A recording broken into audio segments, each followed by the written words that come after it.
համախմբված ընդդիմության վստահությունը ունենալու է նոր էֆեկտ։ Փաշինյանին հեռացնելու համար պայքարն ավելի արդյունավետ դարձնելու համար հետընտրական ընդդիմադիր կոալիցիա ձևավորելու առաջարկ է անում, քանի որ իրենք արդեն չունեն լեգիտիմ իշխանություն։ Ուժեղ Հայաստան դաշինքի ղեկավարը Սամվել Կարապետյանի խոսքով սխալ են արել, որ ընտրություններից առաջ միասնական չեն գործել։ Մարդիկ կձգտեն մաս կազմեն։ Ում համար թանկ է մեր երկիրը կարձագանքի, եւ մենք անպայման կստեղծենք հետընտրական ընդդիմադիր կոալիցիա, ասում է Կարապետյանը։ Առաջի հարցը Փաշինյանի հեռացումն է։ Մեր երկրի, մեր ժողովրդի նվաստացման process-ի կանգնեցումն է։ Քանի որ այս մարդը շարունակում է նվաստացնել մեր երկիրը, մեր ժողովրդին նվաստացնել, իր ցինիկությամբ ամեն քայլ ինքը անում է, դրանից հայ ժողովուրդը տուժվում է։ Կարապետյանի բնութագրմամբ իրենք թույլ վախկոտ ագահ Փաշինյանի դեմ չեն պայքարում, այլ Փաշինյան մեխանիզմի դեմ, որի միջոցով փորձում են քանդել առաջին քրիստոնեական պետության հիմքերը։ Կառուցել են մեխանիզմ։ Խաղաղության քողի անվան տակ պարտադրում պետության ոչնչացման ծրագիրը։ Բացարձակ իմաստ չկա պայքարել Փաշինյան մարդու դեմ։ Այս մարդու վախը բռնել են 3 անգամ պարտության մատնելով, ինքը արդեն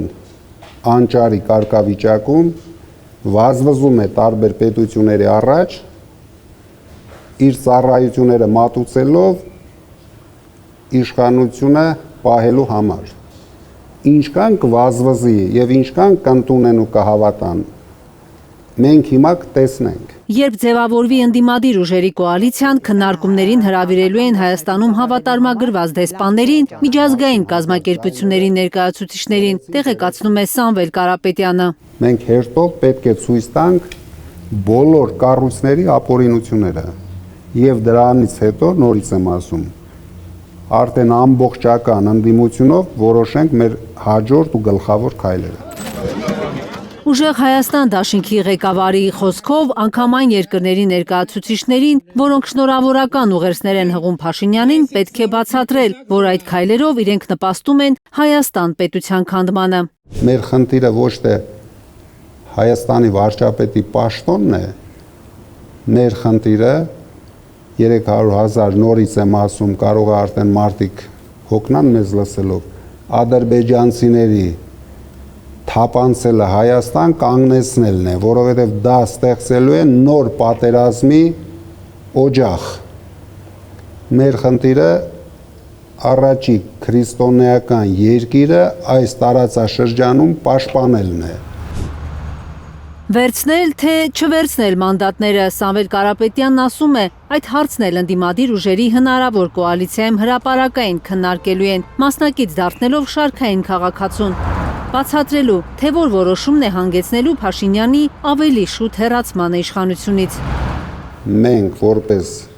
ուժեղ Հայաստան դաշինք պատրաստ ենք երկուսին էլ, բայց պետք է անենք առավելագույնս ճիշտ քայլեր, որպեսզի հետագայում չտանք հնարավորություն Փաշինյանին միանձնյա կառավարել, միանձնյա ընդունել Ալիևի բոլոր նարատիվները, միանձնյա ընդունել մեր երկրի համար շատ վտանգավոր սահմանադրությունը։ Այդ գայթակղությունից Կարապետյանը պնդում է, ենթադրյալ ընտրակաշարքների վերաբերյալ հակակոռուպցիոն կոմիտեի տարածած գաղտնալսումներում մարդկանց ձայները կոնտեքստից կտրված են։ 760 մարդ մեր ուժից ձերբակալվել են, ընդամենը կալանավորվել են 103 մարդ եւ մոտարապես 100 մարդ տարբեր վարչական հսկողության տակ են կամ բացակայելու արգելքի տակ են, այս մարդկանց մեղքը ընդամենը 0 է։ Իրենք հորինեցին այդ ընտրակաշառքների թեման, որպեսզի այդ ընթացքում իրենք հանգիստ բաժանեն պետության բյուջեով ընտրակաշառքներ։ Բոլորս հասկանում ենք այդ մոլորված մարդիկ, նորից խաբված մարդիկ ինչի համար ձայն տվեցին Փաշինյանին։ Բացի այն մարդկանցից, ովքեր չեն տվել, այլ ընդամենը նկարված ձայներ են։ Մենք ցույց ենք տալի ձեզ Այն օրը, երբ Սահմանադրական դատարանը կքննարկի ընտրությունների արդյունքների վիճարկման հարցը, ընդդիմադիր ուժերը պետք է միասնական հանրահավաք հրավիրեն, ասում է Կարապետյանը։ Մենք միասին բոլոր ընդդիմադիր ուժերով կհրավիրենք հանրահավաք,